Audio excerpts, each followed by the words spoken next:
নমস্কার বন্ধুরা, আমি দীপিকা। সকলকে সুপ্রভাত জানাচ্ছি। আমার নতুন আরও একটি ভিডিওতে তোমাদের আবারও ওয়েলকাম জানাচ্ছি। আশা করছি ঠাকুরের কৃপায় তোমরা সকলে অনেক ভালো আছো, অনেক সুস্থ আছো। আমিও তোমাদের আশীর্বাদ, ভালোবাসা এবং ঠাকুরের কৃপায় ভালো আছি আর সুস্থ আছি। এখন বাজে ওই 6:30 নাগাদ। ঘুম থেকে কিন্তু আমি প্রায় আরও 1 ঘন্টা কি 1 ঘন্টা 15 মিনিট এমন টাইমে উঠেছি। মানে আমি যখন উঠেছি তখন কিন্তু অনেক অন্ধকার ছিল বাইরে। তো উঠে সমস্ত বাসি কাজকর্ম সেরে সমস্ত কিছু কমপ্লিট করে তারপরে যে গোপালকে জাগিয়ে চলে আসলাম রান্নাঘরে এসে এবার সবার প্রথমেই যেটা সকলের জন্য চা বানাতে হয়। আর সকলের জন্য বলতে ওই শাশুড়ি মার জন্য, হাজব্যান্ডের জন্য। আর আমার হচ্ছে খেয়াল খুশি, আমার যেদিন ভালো লাগে আমি চা খাই, যেদিন ভালো লাগে না সেদিন চা খাই না। যেদিন মন টানে খাই আর কি, যেদিন মন টানে না খাই না। তবে বেশিরভাগ টাইমই আর কি খাই না। আর আমার জন্য একটা ডিটক্স ওয়াটার বানিয়ে নিয়েছি, আর দুটোর মধ্যেই কিন্তু একটু আদা গ্রেট করে দিলাম।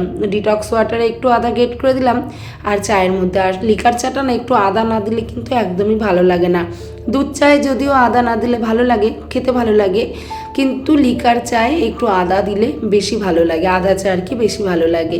চাটা ফুটে গেছে, এদিকে ডিটক্স ওয়াটারটা ফুটছে, আর এদিকে কিন্তু আমি ভাতটাও চাপিয়ে দিলাম। আসলে ডিটক্স ওয়াটারটা অনেকক্ষণ ধরেই ফোটাতে হয়, ফুটিয়ে তারপরে কিন্তু ওটাকে খেতে হয়।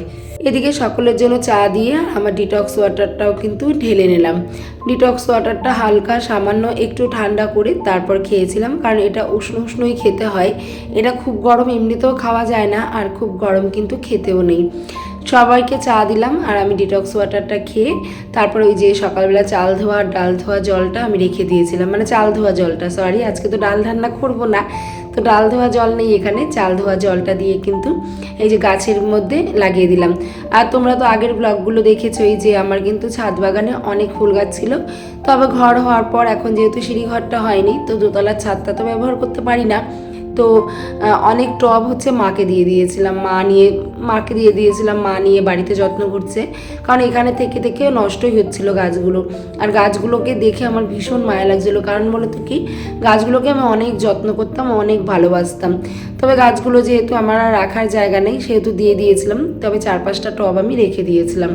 তো সেটার মধ্যেই কিছু তারা ফুলের গাছ আর বাড়িতে তুলসী গাছ একদম মানে নষ্ট হয়ে গেছিলো, তুলসী গাছ লাগিয়ে দিয়েছি আর কিছু তারা ফুলের গাছ লাগিয়ে দিয়েছি। তো সেই গাছগুলোর মধ্যেই চাল ধোয়া জলটা দিয়ে দিলাম। আর এদিকে দেখো আমার ভাতটাও কিন্তু হয়ে গেছে, ভাতটা নামিয়ে নিলাম। আর যেহেতু আমরা তো তেমনভাবে গাছের যত্ন করতে পারি না, ওই চাল ডাল ধোয়া জল কি ফ্যান ঠান্ডা করে বা সবজির খোসা পচিয়ে এই জলগুলো দিলে কিন্তু একটা জৈব সার তৈরি হয়, আর তাতে কিন্তু গাছপালাও অনেক ভালো থাকে। ভাত নামিয়ে এদিকে আমি সবজিগুলো বানিয়ে নিচ্ছি রান্নার জন্য আর কি। তো আজকে বানাবো একটু বেগুন সুন্দরী।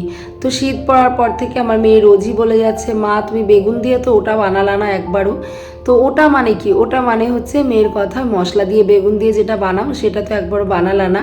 তো আজকে মেয়ের কথা মতো আর কি, মেয়ের আবদারেই বানাবো বেগুন সুন্দরী। আসলে বেগুন হচ্ছে শীতকালে বেগুনটা বেশি পাওয়া যায়, সুন্দর সাইজ বড় বড় বেগুন কিন্তু শীতকালেই পাওয়া যায়। তবে এতদিন কিন্তু বেগুনের দামটা প্রচণ্ড পরিমাণে হাই ছিল, 80 টাকা 100 টাকা কিলো ছিল। তবে এখন সেটা কমে কিন্তু ওই 20 টাকা 30 টাকা কিলোতে দাঁড়িয়েছে। তবে এখন বেগুন পোড়াটা খাওয়া যায়, আর যখন 100 টাকা কিলো থাকে তখন কিন্তু একটা বেগুন প্রায় 30 টাকা 40 টাকা দাম পর্যন্ত হয়ে যায়। তখন কিন্তু ওই বেগুন কিনে বেগুন পোড়া এরকম খাওয়া কিন্তু সম্ভব হয় না। তবে এখন যেহেতু বেগুনের দামটা কমেছে, এখন বেগুন পোড়া, বেগুনের মানে অনেক রেসিপি তৈরি করে খাওয়া যায়। তবে যেটা এখন হয় সেটা কিন্তু এখন বেগুন যে ভাজার টেস্টটা সেটা কিন্তু অতটাও এখন আর বেশি ভালো লাগে না। ওই যখন দাম বেশি থাকে প্রচণ্ড শীতে, তখন কিন্তু বেগুন ভাজাটা বেশি ভালো লাগে। যাই হোক, বেগুন সুন্দরী করার জন্য এই যে বেগুনগুলো কেটে নিয়েছি, আর তাতে নুন হলুদ মাখিয়ে কিছুক্ষণ ম্যারিনেট করে এখন তেল দিয়ে ভেজে নিলাম। আর তার আগে বেগুন কেটে কেটে ছোটো ছোটো পিস হয়েছিল, সেগুলো একটুখানি এমনি আলগা ভেজে রেখে দিয়েছিলাম, ভাতের সাথে খেয়ে নেব। আর এদিকে দেখো একটা মশলাও তৈরি করে নিচ্ছি। মশলার মধ্যে তেমন কিছুই নয়, একদম নর্মাল টমেটো কাঁচা লঙ্কা আর সামান্য একটু পেঁয়াজ, ব্যাস এইটুকুই মশলা। আর নামানোর সময় একটু ধনেপাতা দিতে হয়, তবে আজকে নামানোর সময় ধনেপাতা ছিল না, এই কারণে ধনেপাতাটা দিতে পারিনি। তবে ধনেপাতা দিলে কিন্তু বেশি টেস্টি হয়। এদিকে বেগুনগুলো সুন্দর করে লাল লাল করে লবণ হলুদ দিয়ে মাখিয়ে নিলাম, আর এটাকে কিন্তু আলাদা করে তুলে নিচ্ছি। আর সত্যি কথা বলতে এই বেগুন সুন্দরীটা খেতে আমারও বেশ ভালোই লাগে, মানে গরম গরম ভাতের সাথে এরকম একটা বেগুনের রেসিপি হলে কিন্তু আর তেমনভাবে কিছুই লাগে না। যাই হোক, বেগুনগুলো ভালো করে লাল লাল করে ভেজে নিলাম। আর এদিকে কিন্তু একটুখানি তেলের মধ্যে কালো জিরা ফোড়ন দিয়ে এখন যে পেস্টটা বানিয়ে নিয়েছিলাম, ওই কাঁচা লঙ্কা আর তোমার কাঁচা লঙ্কা আর টমেটো আর একটা যেন কি দেখো ভুলেই গেছি, মানে এডিট করতে বসে তাও ভুলে গেছি। কাঁচা লঙ্কা, টমেটো আর সামান্য পেঁয়াজ, এই পেস্টটাকে দিয়ে একটু চেরা কাঁচা লঙ্কা দিয়ে ভালো করে নাড়াচাড়া করে তারপরে কিন্তু জল দিয়ে নেব। সত্যি কথা বলতে এখন রান্নাটা কিন্তু আর কোনো কঠিনই একটা ব্যাপার নয়। তার কারণ বলো তো কি, তার কারণ আগে সবাই বলতো বিয়ের আগে রান্না শেখ, মায়ের কাছ থেকে রান্না শেখ, ঠাকুমার কাছে। হ্যাঁ, তবে মা ঠাকুমার রান্নাগুলো কিন্তু সব থেকে বেস্ট, এটা কিন্তু মানে মানতেই হবে। তবে আগেকার দিনের মতো এখন রান্নাটা কিন্তু আর কোনো কঠিন ব্যাপার নয়। ইউটিউব খুললে, গুগল সার্চ করলেই কিন্তু যে কোনো এক্সপার্টদের কাছেও রান্নাবান্না শেখা যায়। তবে মায়ের হাতে আর ঠাকুমার হাতের বা জেঠি কাকিমাদের হাতের রান্না কোনো তাদের কাছে কিন্তু কোনো এক্সপার্টরা মানে কি বলবো, কোনো অংশেই তারা বড় হতে পারবে না এক্সপার্টরা। মায়ের হাতের রান্না মানে মায়ের হাতের রান্নাই। ওদিকে বেগুন সুন্দরীটা বসিয়ে একটু ঢাকা দিয়ে নিলাম, যতক্ষণে হচ্ছে ততক্ষণে দেখো এদিকে একটু মাছের মশলাটা করে নিলাম। যে মাছটা রান্না করব পাটাতেই মশলা করি, তার কারণ বলো তো কি, ওই অল্প মশলা না মিক্সারে অতটাও ভালো হতে চায় না।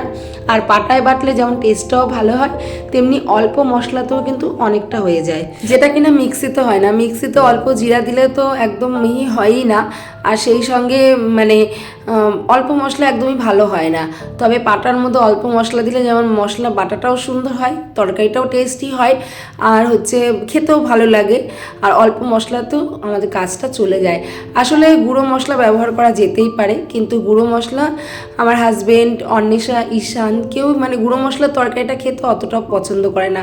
আমারও পার্সোনালি গুঁড়ো মশলার তরকারিটা অতটাও ভালো লাগে না। তবে ঠেকা ব্যাঠাকা মাঝে মাঝে আর কি, যখন না হলে একদমই নয় তখনই কিন্তু আমি মানে গুঁড়ো মশলাটা ব্যবহার করি, তা বাদে কিন্তু ব্যবহার করি না। এদিকে মশলা করতে করতে আমার বেগুন সুন্দরী কিন্তু একদম রেডি হয়ে গেছে। দেখো, দেখতে যতটা লোভনীয়, খেতে কিন্তু ততটাই লোভনীয় হয়েছে। এদিকে মেয়ের তো আর তর্স হয়েছে না, মেয়ে পড়তে যাবে, তাড়াতাড়ি করে দিলাম। বলছে আমাকে আগে গরম ভাতের সাথে এটা দাও। তো ও রেডি হচ্ছে, ও যাবে পড়তে, ওর সকালে পড়া আছে। আর তো ওর বেশি দিন এক্সাম নেই, ও এক্সামের ওই ধরো মোটামুটি 12-13 তারিখ থেকে পরীক্ষা, আর আজকে তো 4 তারিখ হয়েই গেল। তো ওর এই কদিনই বাকি আছে পরীক্ষার। তো এই কারণে আজকেই লাস্ট পড়া আর কি ম্যামের কাছে। তো সেখানে গেছে পড়তে, তো ওর জন্য ভাতটা বেড়ে আমি একটু ঠান্ডা হতে দিলাম, ততক্ষণে কিন্তু এদিকে মাছের ঝোলটা বসিয়ে দিলাম। আর আজকে বাজার থেকে এনেছিল একটু ঢেলা মাছ, তো ঢেলা মাছ রান্না হবে। যেহেতু শাশুড়ি মা সমস্ত ধরনের মাছ খান না, আর শাশুড়ি মা যেহেতু আমাদের সঙ্গেই খান, আমাদের সঙ্গেই থাকেন, তো ওনার পছন্দটাও আমাদের গুরুত্ব দেওয়া উচিত। তার কারণ বলো থেকে পদে পদে রান্না করতে প্রত্যেক দিন ভালো লাগেও না, তাই ওই মাঝে মাঝে সবাই যেটা খাই সেটাই কিন্তু বেশিরভাগ রান্না হয়। আমাদের পছন্দের মাছগুলো কিন্তু এখন আর তেমনভাবে খাওয়া হয় না। তার কারণ ওই যে শাশুড়ি মায়ের জন্য আবার আলাদা করা, আমার জন্য আলাদা করা, এদিকে সংসারে কাজকর্ম, এদিকে পুজো, মানে সমস্ত এক হাতে নিয়ে আমি নাকানি ঝোকানি খেয়ে যাই। তবুও চেষ্টা করি এই জন্য একটু ভোর ভোর উঠি, আর একটু ভোর ভোর উঠলে সমস্ত কাজগুলো কিন্তু সুন্দরভাবে গুছিয়েও নেওয়া যায়। আর যেহেতু আমার কোনো হেল্পিং হ্যান্ড নেই, তার উপরে আবার কিন্তু এক একজনের এক এক রকম বায়না, তো ওই বায়না মেটাতেই কিন্তু আমার সারাদিনে তো নিজের কোনো যত্ন হয় না, একটু বিশ্রাম হয় না। আগে যতটা করতে পারতাম, এখন ওপরে ঘরগুলো হওয়াতে আরও কিন্তু একদমই বিশ্রাম নিতে পারি না। এখন ওই যাওয়া পুরো বাড়ির পেছনে, ঘরের পেছনে, ছেলে মেয়ের পেছনেই কিন্তু আমার চলে যায়। আর সেই সঙ্গে তো আছেই হাজব্যান্ডের হাতে হাতে একটু হেল্প করতে হয়। আমাদের বাড়িতে যেহেতু রূপোর কাজ আছে, তারপরে তাঁতের কাজ আছে, এইগুলোর পেছনে টাইম দিতে দিতে নিজের জন্য এখন আর একটুও সময় দিতে পারি না। ওদিকে এক টুকরো মাছ ভাজা আর একটু কাঁচা লঙ্কা ভাজা তুলে রাখলাম।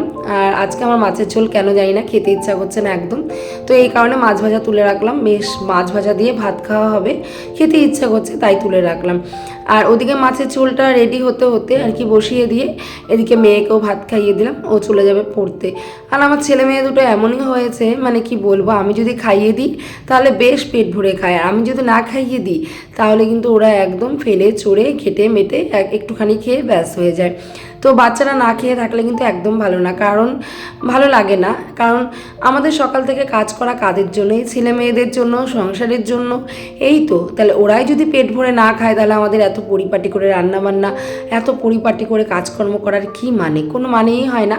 তো এই কারণে আমি অনেক কিছু চিন্তাভাবনা করে নিজে হাতেই খাইয়ে দিই, এতে করে ছেলে মেয়ের স্বাস্থ্যটাও ভালো থাকে, নিজের মনটাও কিন্তু একটুখানি প্রশান্তি পায়। আর এদিকে দেখো মাছের ঝোলটা ফুটে গেছে, আমি মাছটা দিয়ে মিস্ত্রি কাকাদের জন্য কিন্তু 2 কাপ চা করে নিলাম। মিস্ত্রি কাকারা এখন এই টাইমে চা খাচ্ছে, আর আজকের দিনটাই বাকি আছে কাজে, তারপরে কিন্তু মিস্ত্রি কাকাদের কাজ পুরো শেষ হয়ে যাবে। মিস্ত্রি কাকাদের কাজটা মানে চাটা দিয়ে আসতে গিয়ে দেখি একটা সবজিওয়ালা ভ্যানওয়ালা কাকা যাচ্ছে, ওনার থেকে একটু ধনেপাতা নিয়ে আর এই যে মাছের ঝোলে দিয়ে দিলাম। আলু বেগুন দিয়ে ঢেলা মাছ করেছিলাম, আর সত্যি বলতে ভগবানই মনে হয় মিলিয়ে দেয়, তাই না বলে? ঢেলা মাছে কিন্তু একটু ধনেপাতা না দিলে একদমই ভালো লাগতো না। আর এদিকে কালকের অনেকটা ডাল বেঁচে গেছিলো, সেই ডালটাকে কিন্তু গরম করে নিলাম। ডালটা কেউ খায়নি, 2বার করে আমিই খেয়েছিলাম।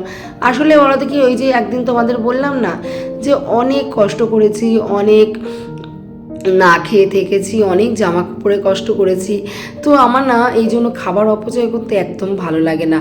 খাবার আমি এতটুকু মোটে অপচয় করতে চাই না। আমার যা থাকে আমি সেগুলো গরম টরম, আর কেউ না খাক আমি খেয়ে নিই, এরকমভাবেই আর কি চলি। কিছু করার নেই বলো তো কি, জীবনে অনেক কষ্ট, অনেক কিছু কাজ থেকে দেখেছি, তো সেই কাজ থেকে দেখা কষ্টগুলো আমি কখনো ভুলতে পারবো না, আর কখনো ভুলতে চাইও না। কারণ ভুলে গেলে হয়তো আমিও অমন হয়ে যাব, ফেলে চড়ে খাবো। তাই আমি সেই কষ্টের দিনগুলো কখনো ভুলতে চাই না, মনে রেখে নিজের মতো করে চলতে চাই। রান্নাবান্না সমস্ত কমপ্লিট, সবাইকে খেতে দিয়ে দিয়েছি, আমিও কটা খেয়ে নিয়েছিলাম। এখন দেখো রান্নাঘরটাকেও ভালো করে কিন্তু একদম ক্লিন করে নিলাম, একদম পরিষ্কার করে, একদম কোনা কোনা পরিষ্কার করে নিলাম। আর যেহেতু আমার রান্নাঘরটা পুরোটাই সাদা টাইলস দিয়ে তৈরি, সেহেতু কিন্তু আমার এই প্রত্যেক দিন পরিষ্কার করতেই হয়।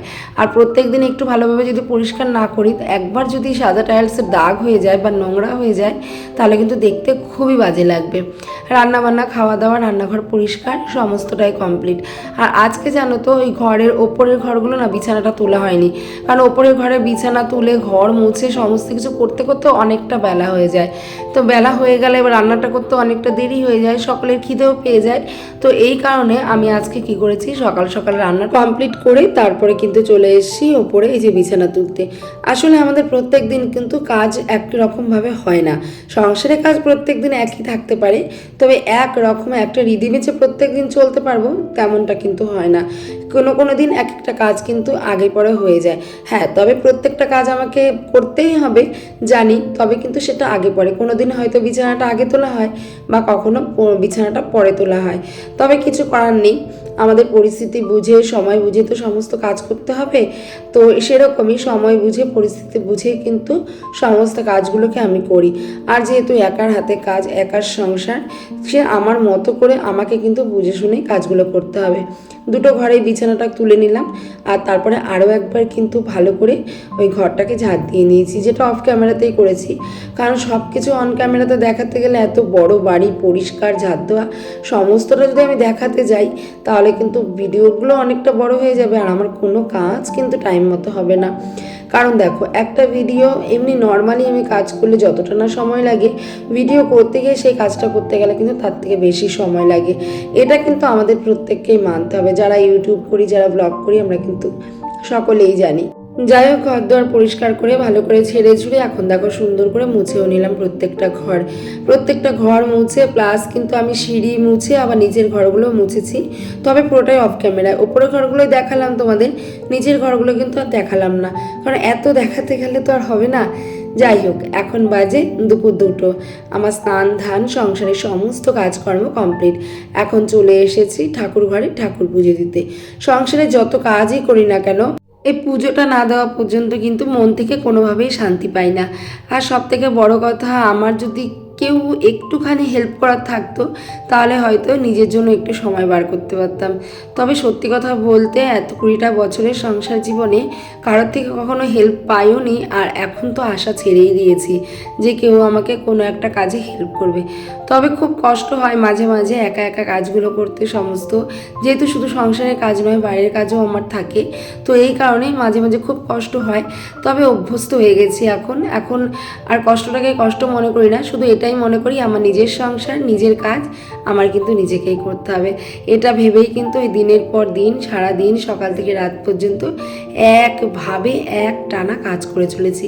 তবে এইভাবে কাজ করে আমরা কিন্তু সংসারে সম্মানটুকুও পাই না। আমাদের ওই একটা প্রশ্ন, একটা কথা শুনতেই হবে, সারাদিন কি করো? সারাদিন কিছুই করি না, ওই তো রান্না করো, ওই তো ঘর মোছো, ব্যাস।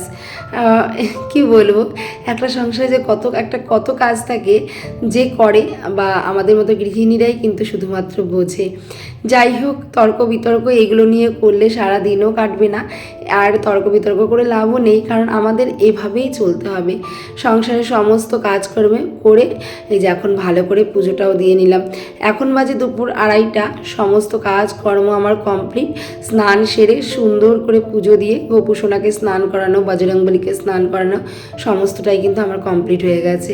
তারপরে খাওয়া দাওয়া করে এখন দেখে হঠাৎ করে পার্লার থেকে দিদি ফোন করলো যে এক্ষুনি আসো। আমি তো ভেবেছিলাম আজকে যাওয়া নেই, আর আজকে যেহেতু আমাদের এখানে হরিনাম সংকীর্তন হচ্ছে, ওখানে প্রসাদ বিতরণী অনুষ্ঠান, ভেবেছি ওখানেই যাব।